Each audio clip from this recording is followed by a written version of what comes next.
नमः श्री जतिराजाय विवेकानंद सूरय सच्चिद सुख स्वरूपाय स्वामिने तापहारिणे। স্বামী শিষ্য সংবাদ পর্ব 15। স্থান বেলুড় ভাড়াটিয়া মঠ বাটি। কাল নভেম্বর 1898। কিছুদিন হইল স্বামীজি কাশ্মীর হইতে প্রত্যাবর্তন করিয়াছেন। শরীর তেমন ভালো নাই। শিষ্য মঠে আসিতেই স্বামী ব্রহ্মানন্দ বলিলেন, কাশ্মীর থেকে ফিরে আসা অবধি স্বামীজি কারো সঙ্গে কোনো কথাবার্তা কন না, স্তব্ধ হয়ে বসে থাকেন।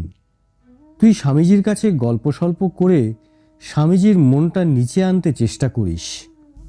শিষ্য উপরে স্বামীজির ঘরে গিয়া দেখিল স্বামীজি মুক্ত পদ্মাসনে পূর্বাশ্ব হইয়া বসিয়া আছেন, যেন গভীর ধ্যানে মগ্ন। মুখে হাসি নাই, প্রদীপ্ত নয়নে বহির্মুখী দৃষ্টি নাই, যেন ভিতরে কিছু দেখিতেছেন। শিষ্যকে দেখিবা মাত্র বলিলেন, এসেছিস বাবা, বস। এই পর্যন্ত। স্বামীজির বাম নেত্রের ভিতরটা রক্তবর্ণ দেখিয়া শিষ্য জিজ্ঞাসা করিল, আপনার চোখের ভিতরটা লাল হইয়াছে কেন? ও কিছু না বলিয়া স্বামীজি পুনরায় স্থির হইয়া বসিয়া রহিলেন। অনেকক্ষণ পরেও স্বামীজি কোনো কথা কহিলেন না। তখন শিষ্য অধীর হইয়া স্বামীজির পাদপদ্ম স্পর্শ করিয়া বলিল, অমরনাথে যাহা যাহা প্রত্যক্ষ করিলেন তাহা আমাকে বলিবেন না? পাদস্পর্শে স্বামীজির যেন একটু চমক ভাঙিল, যেন একটু বহির্দৃষ্টি আসিল। বলিলেন, অমরনাথ দর্শনের পর থেকে আমার মাথায় 24 ঘণ্টা যেন শিব বসে আছেন, কিছুতেই নাবছেন না। শিষ্য শুনিয়া অবাক হইয়া রহিল।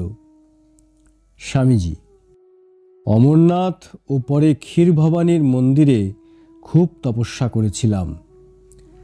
যা, তামাক সেজে নিয়ে আয়।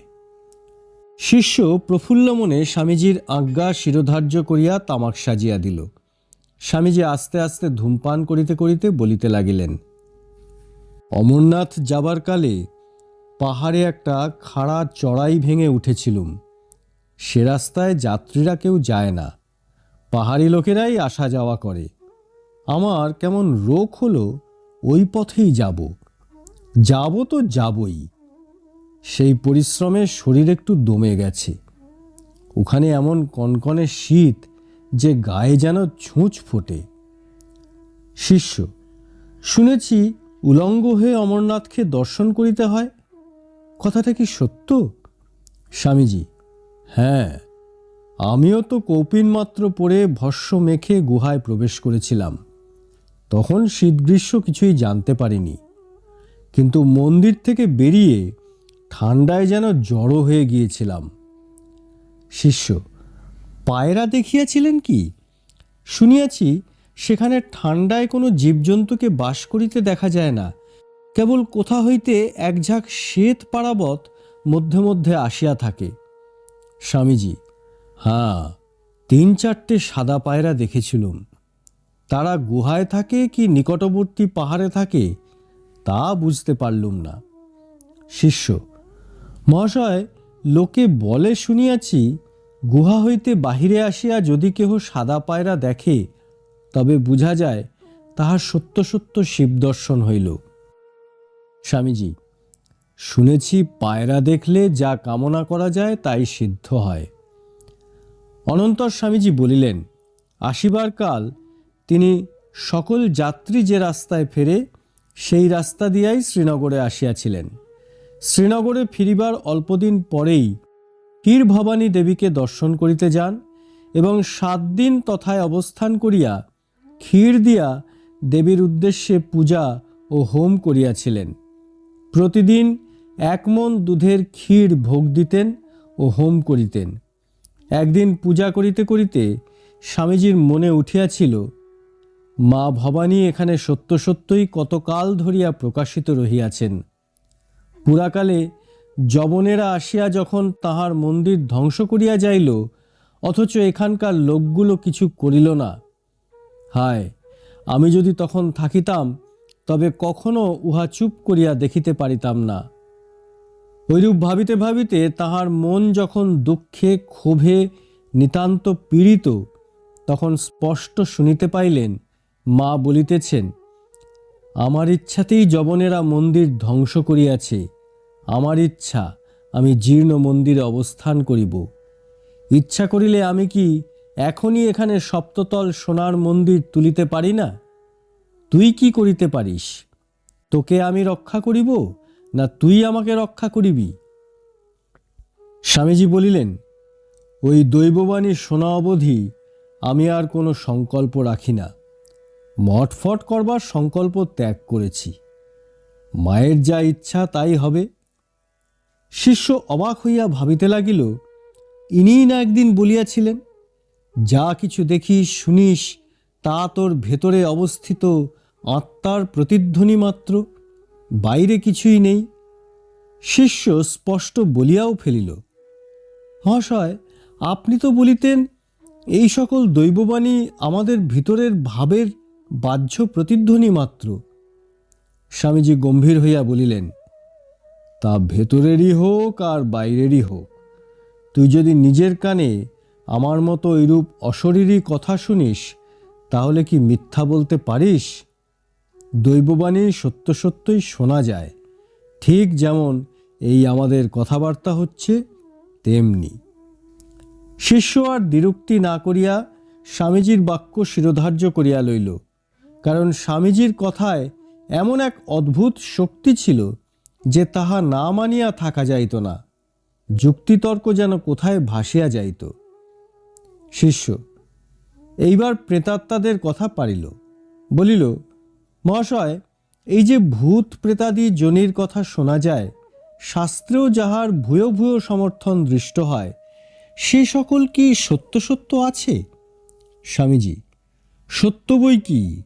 তুই যা না দেখিস তা কি আর সত্য নয়? তোর দৃষ্টির বাইরে কত ব্রহ্মাণ্ড দূর দূরান্তরে ঘুরছে, তুই দেখতে পাস না বলে তাদের কি আর অস্তিত্ব নেই? তবে ওইসব ভুতুরে কাণ্ডে মন দিস নে। ভাববি ভূতপ্রেত আছে তো আছে, তোর কাজ হচ্ছে এই শরীর মধ্যে যে আত্মা আছেন তাকে প্রত্যক্ষ করা। তাকে প্রত্যক্ষ করতে পারলে ভূত প্রেত তোর দাসের দাস হয়ে যাবে। শিষ্য, কিন্তু মহাশয়, মনে হয় উহাদের দেখিতে পাইলে পুনর্জন্মাদি বিশ্বাস খুব দৃঢ় হয় এবং পরলোকে আর অবিশ্বাস থাকে না। স্বামীজি, তোরা তো মহাবীর, তোরা আবার ভূতপ্রেত দেখে পরলোকে কি দৃঢ় বিশ্বাস করবি? এত শাস্ত্র, সায়েন্স এইসব পড়লি, এই বিরাট বিশ্বের কত গূঢ় তত্ত্ব জানলি, এতেও কি ভূতপ্রেত দেখে আত্মজ্ঞান লাভ করতে হবে? ছি ছি। শিষ্য, আচ্ছা মহাশয়, আপনি স্বয়ং ভূতপ্রেত কখনো দেখিয়াছেন কি? স্বামীজি বলিলেন, তাহার সংসার সম্পর্কীয় কোনো ব্যক্তি প্রেত হইয়া তাহাকে মধ্যে মধ্যে দেখা দিত। কখনো কখনো দূর দূরের সংবাদ সকলও আনিয়া দিত, কিন্তু তিনি পরীক্ষা করিয়া দেখিয়াছিলেন তাহার কথা সকল সময় সত্য হইত না। পরে কোনো এক তীর্থে যাইয়া সে মুক্ত হয়ে যাক এরূপ প্রার্থনা করা অবধি তিনি আর তাহার দেখা পান নাই। শ্রাদ্ধাদি দ্বারা প্রেতাত্মার তৃপ্তি হয় কিনা এই প্রশ্ন করিলে স্বামীজি বলিলেন, উহা কিছু অসম্ভব নয়। শিষ্য ওই বিষয়ের যুক্তি প্রমাণ চাহিলে স্বামীজি কহিলেন, তোকে একদিন ওই প্রসঙ্গ ভালোরূপে বুঝিয়ে দেব। শ্রাদ্ধাদি দ্বারা যে প্রেতাত্মার তৃপ্তি হয় এ বিষয়ে অকাট্য যুক্তি আছে। আজ আমার শরীর ভালো নয়, অন্য একদিন বুঝিয়ে দেব। শিষ্য কিন্তু এই জীবনে স্বামীজির কাছে আর ওই প্রশ্ন করিবার অবকাশ পায় নাই। ওম নিত্য শুদ্ধ বুদ্ধ মুক্ত বেদান্তম্বুজ ভাস্করম নমামি যোগকর্তারং আর্তনাথং বীরেশ্বরম।